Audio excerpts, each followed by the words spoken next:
Okay, 3, 2, 1, let's jam. Hey everyone, LittleMoeGaming here. Welcome back to another episode of LittleMoeGaming at lunch. Of course, it's not lunchtime, it's actually 10 p.m. yesterday. So happy Friday. Hope everybody had a great week, going into a great weekend. I did not upload last week, just had a lot going on. My wife traveled, she left last weekend.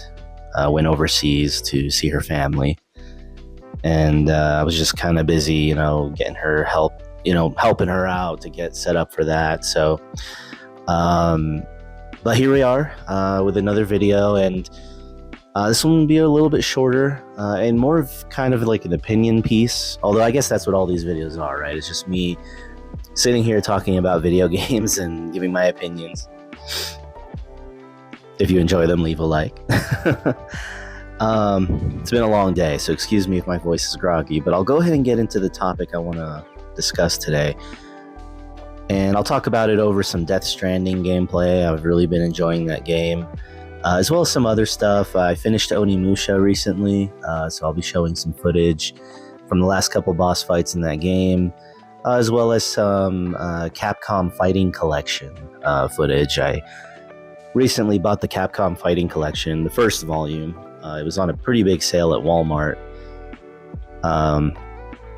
But yeah, that's been great. But I'll talk about that in another video of games that I bought recently. So keep an eye out for that. But on to the topic, what I want to discuss. I want to talk about video game adaptations in other forms of media, like TV or movies. And the reason I want to talk about it is because before my wife left on her trip, it was pretty recently that we started watching The Witcher from Netflix, the Netflix adaptation. And I've heard a lot about it being like an okay adaptation. There's a lot of people who think it's okay or they think it's mid. Personally, I actually really enjoy it. I think it's great. I think it captures the vibe of The Witcher really well. I didn't play the first and second game. I only played the third one. But as far as the atmosphere and like what it means to be The Witcher, I think it captures it pretty well. And it has some really good sequences in there, where he's fighting different monsters and, being a Witcher, figuring out how to take them out and, like how it ties to the overall story. Now, I haven't seen, season 2, 3, or whatever yet. I plan on it.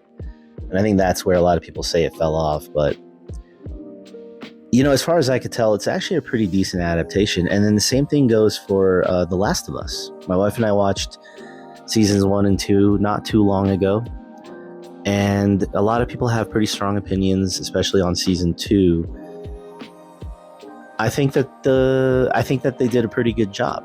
And what I've really been thinking about is, I guess, like the expectation that a lot of people have for video game adaptations versus what we actually get, and how one should really look into it. Because I think a lot of people really get hung up on the idea that if their favorite video game is going to be made into a TV series or a movie, they want it to be like a one-to-one adaptation, right? They want it to be one-to-one.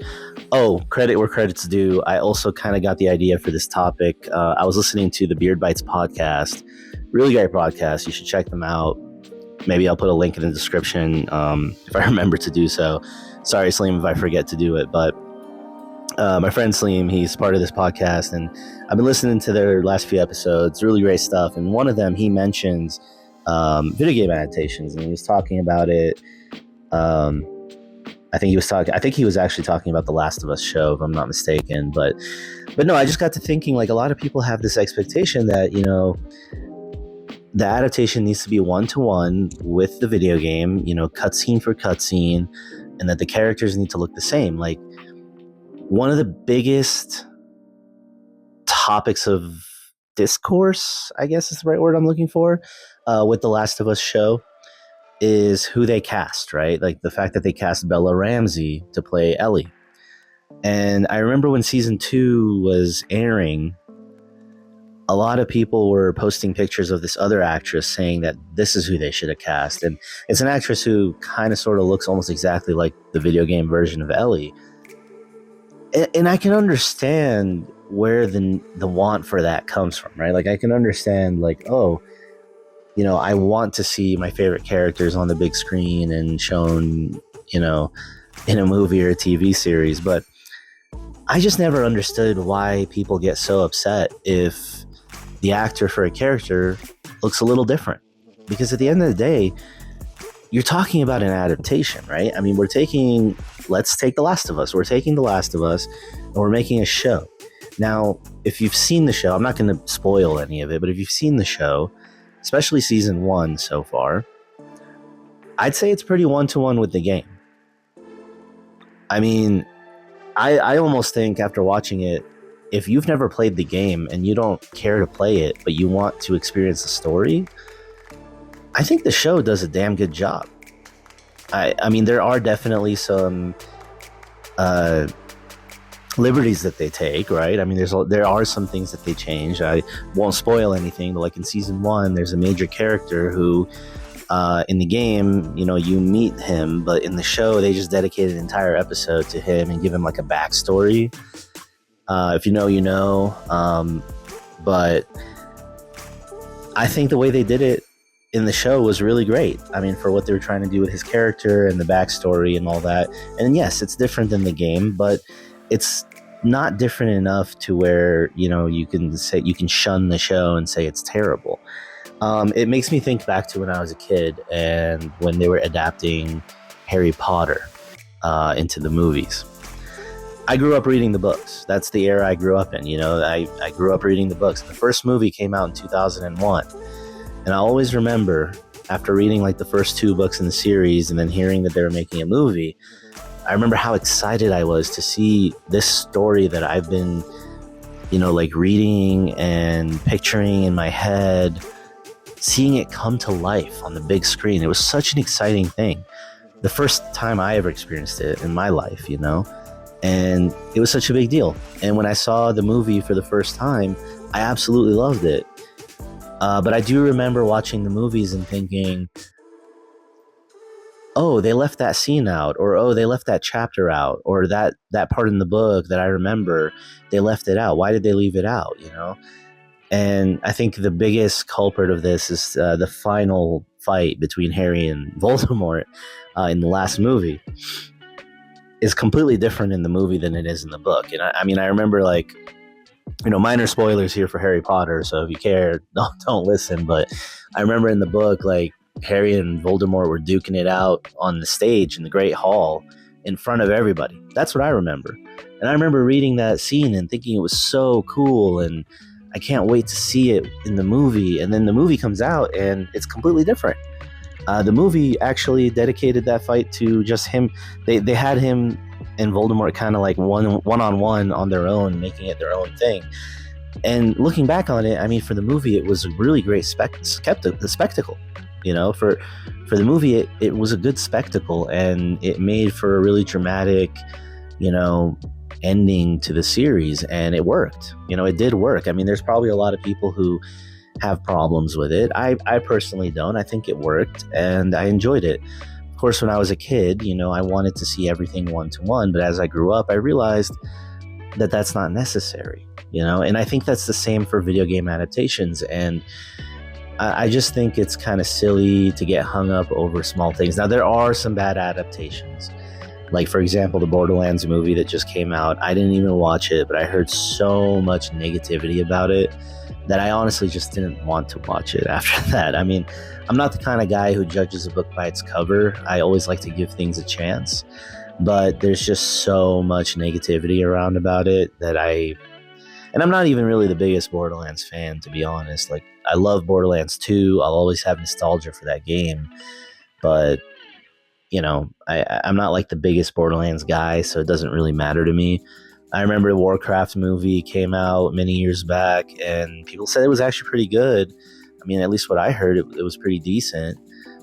And then, of course, you see like a lot of different adaptations and stuff, and it's just like, I mean, I just think that when you look at it differently, right? You look at the lens of like, this is an adaptation; it's going to look different. And I think one of the biggest culprits too is Game of Thrones, right? You either love what they did or you hate what they did. You can't deny the fact that the show was absolutely incredible for at least the first 4 or 5 seasons. And then, of course, once they started to deviate from the books, that's where things kind of went down. And I can totally understand, people's anger at the last couple seasons. Me personally, I kind of looked at it a long time ago as we're never going to get the official story from the books, like the full story as it's supposed to be.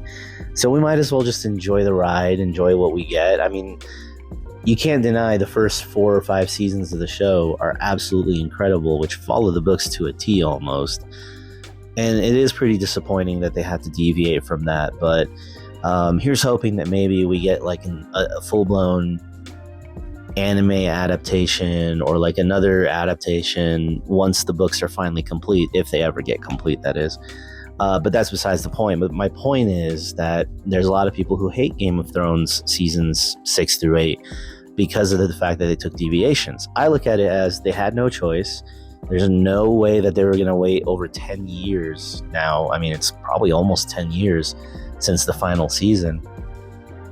There's no way they're going to wait that long, until the books come out and then continue it. So we might as well enjoy this alternate universe that we got. And it makes for great TV. I mean, you can't deny the spectacle that was there. And you can say it's lacking substance. You can say it's lacking, like being fleshed out and that it was rushed. But if you watch Game of Thrones from episode 1 until the end, if you just binge it, it all actually ties in pretty good. And I enjoyed the spectacle of it. I enjoyed the big battle with the White Walkers and the big battle, and what Daenerys did was crazy, and like that was all really enjoyable to watch. I mean, it was great, in my humble opinion. But to kind of wrap up this video, I do want to talk about the potential for a Death Stranding movie and what my hopes are.